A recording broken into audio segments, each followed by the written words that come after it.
dedicated to bringing you the absolute best in exotic synthesized flora and fauna, ever since 1989, when we were founded by Harold Watson.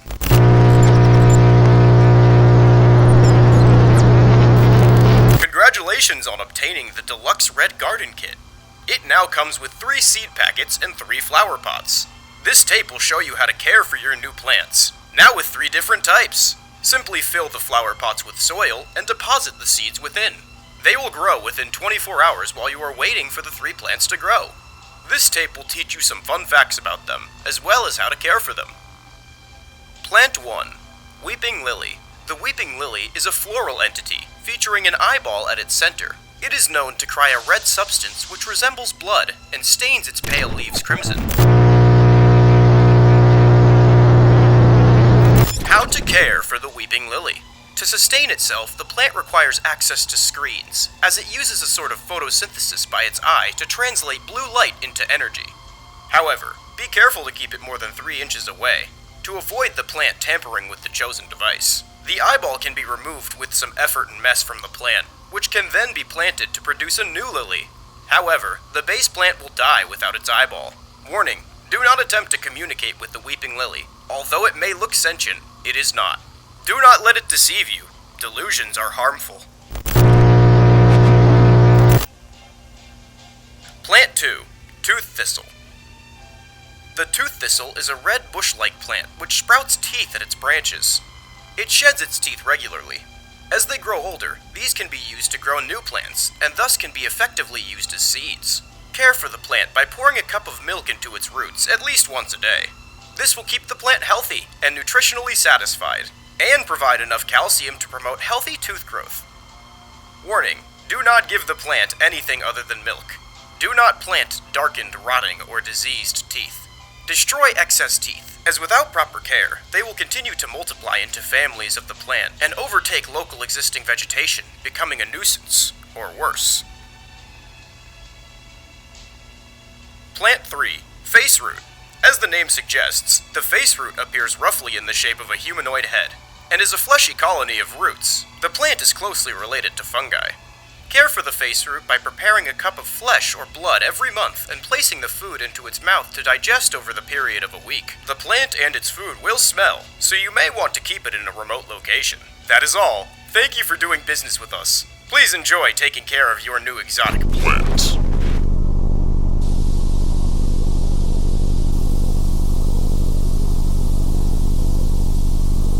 Missing. Victor Rifton. September 3rd, 1989. Missing. Jeremy Collins. September 2nd, 1989. Missing. Alice Watson. September 1st, 1989.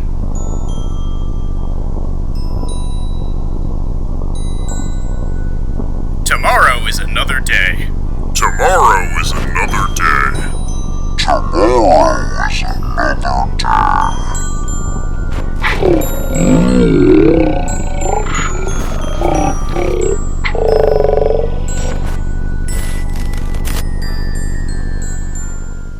Holy shit!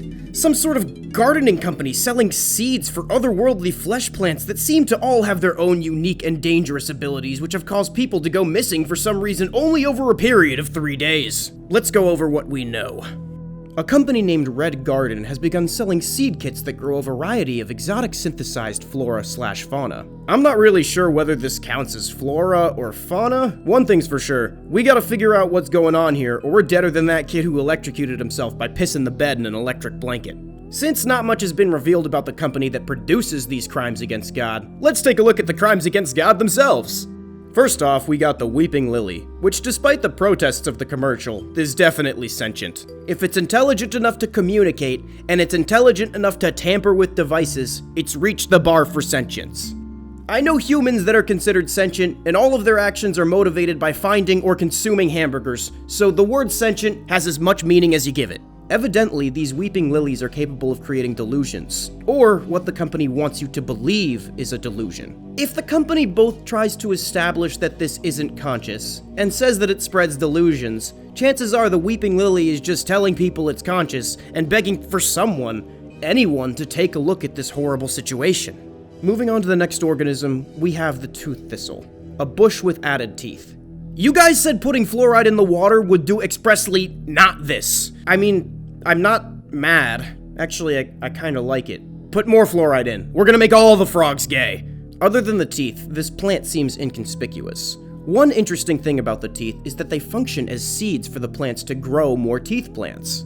I wonder, why does the company not want consumers to plant decaying teeth?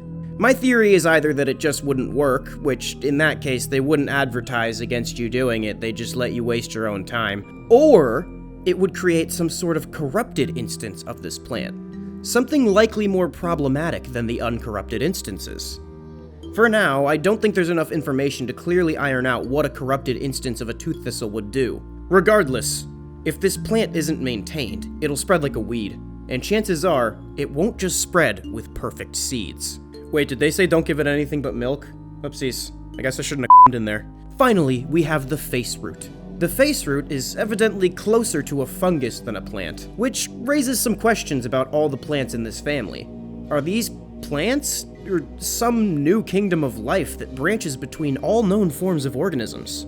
Regardless, this human head is made of a structure of roots. The plant feeds on flesh and blood from an unspecified source. My guess is that it's not picky. Stick your hand in and check! The head shape doesn't look to be random either, as the food must be placed in the mouth to digest. This means that the organ shapes in this plant may do more than just exist for decoration. If it has these sensory and digestive organs, why does it need them? Now then, we know what we're dealing with. What does it all mean? First off, what are these? Where do they come from? Why do they all resemble flesh? More specifically, traits from human anatomy. And why did my local gardening store kick me out for trying to fuck one? Human eyes, human teeth, a human face. Wait a minute, I could harvest specific parts of these plants and combine them to make some sort of Mr. Potato Head plant corpse monster. Think about it. We got eyes, teeth, a face, what more do you need?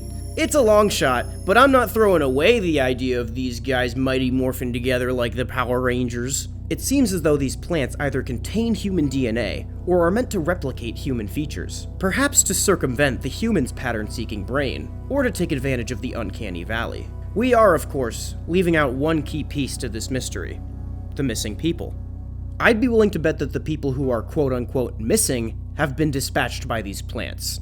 I mean, look at them! Victor Rifton, covered in fleshy growths over his face that closely resemble the flesh on the supposed plants.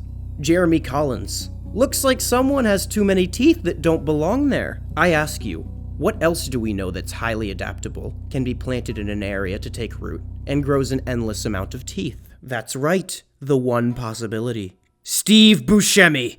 What about Alice Watson? I can't put it directly on the plants, but with the crap surrounding this and the blood coming out of her eyes, let's just say I have a hunch. It would be a mistake to blame these plants for these problems. The plants are likely not evil, just neutral like most biological organisms. They were brought into the world without a purpose or goal, never asked to be created. The organization above them is likely attempting to puppet them for a concealed reason. If it's run by humans, chances are they're toying with forces they don't understand. I mean, do you understand these weird plants? I don't. You know what that means though, popcorn and beer, and my money's on the meat plants. It's also equally likely that I'm wrong, and I missed a lot of crap, and there's more to be discovered. Possibly in another entry. If you like this video and want me to cover more analog horror, make sure to like, comment, and subscribe with all notifications enabled. You should also go watch my other crap, or I'll turn you into a plant! I'd like to thank my friend Gravemud for making this great piece of media that you should go watch or else. He's also made several commissions of AzFk. Shout out the Inner Circle. Love y'all. Bye.